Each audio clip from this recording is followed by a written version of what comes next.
the liturgical year of Dom Prosper Guéranger, January 14th, Saint Felix, priest and martyr. Encircled by the radiant splendors of the Epiphany, there comes before us today, in company with Saint Hilary of Poitiers, a humble lover of the virtues of the crib of our Emmanuel. Though withdrawn by God himself from the fury of his persecutors, and thus from a martyr's death, which would have crowned his cruel torments and imprisonment, Felix nevertheless has won the right of his palm by the invincible courage he showed amidst all his sufferings. In heaven, he was already accounted worthy of his reward, but he was yet for a long time to gladden and strengthen the church on earth by those examples of wonderful poverty, humility, and ardent charity, which now claim for him a place in the sacred cycle, near to the lowly manger of the King of Peace.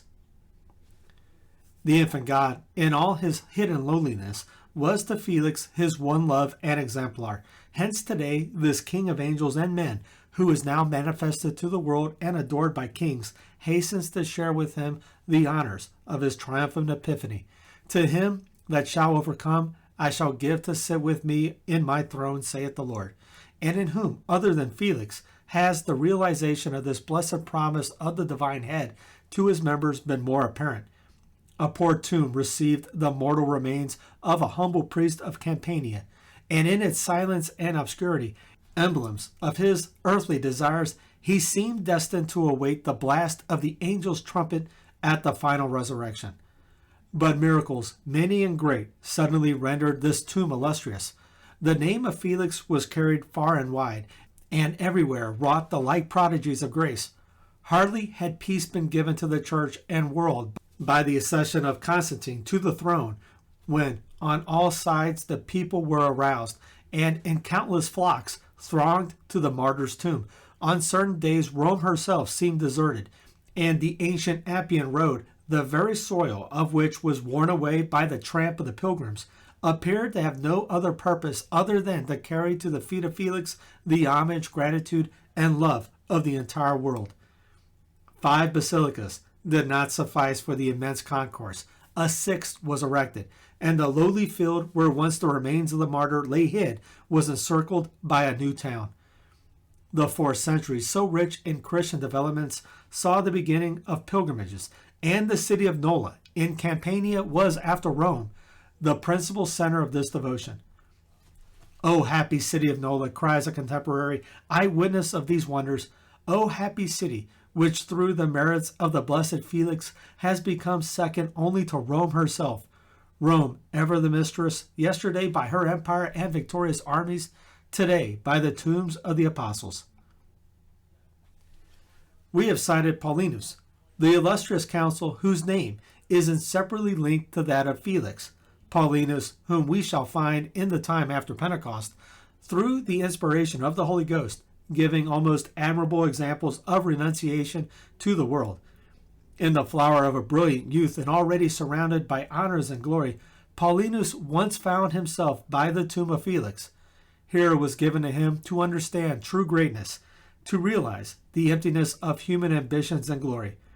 The Roman senator, the council, the descendant of Paulus Arnelius and of the Scipios, here vowed himself to Felix, who had conquered. Riches, honors, country, he sacrificed all and aspired only to dwell near to this tomb. A power of no small merit, whose talents had already won applause in Rome, his inspiration now found expression in singing the praises of the blessed Felix on his feast day and in proclaiming himself the slave and humble doorkeeper of the servant of Christ.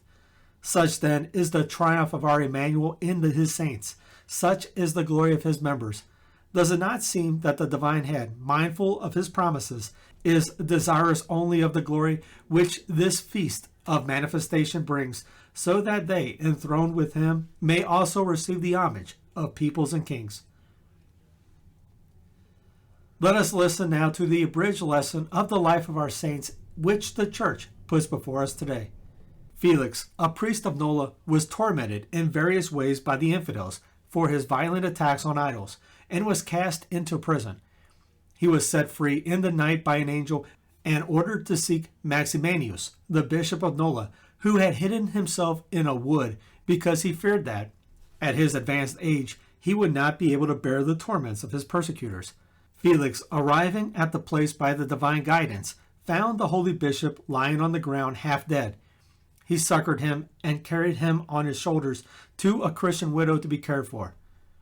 On another occasion, when he was upbraiding the idol worshippers for their impiety, they rushed at him, and he, flying from them, hid in a narrow space between two walls, and the opening was so quickly filled with the spider's webs that no one suspected a man had recently taken refuge there. After thus escaping his persecutors, Felix laid hid for 3 months in the house of a pious woman.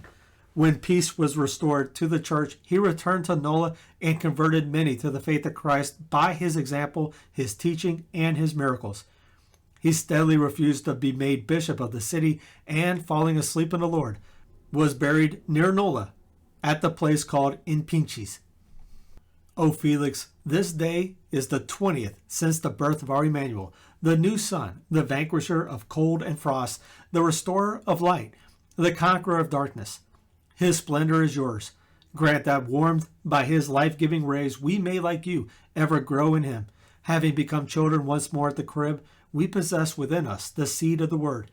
May the innocence of a new heart cause it ever to fructify. By you, Christ's yoke becomes light to the weak. By you, the infant God is touched with pity and turns in love to penitent souls.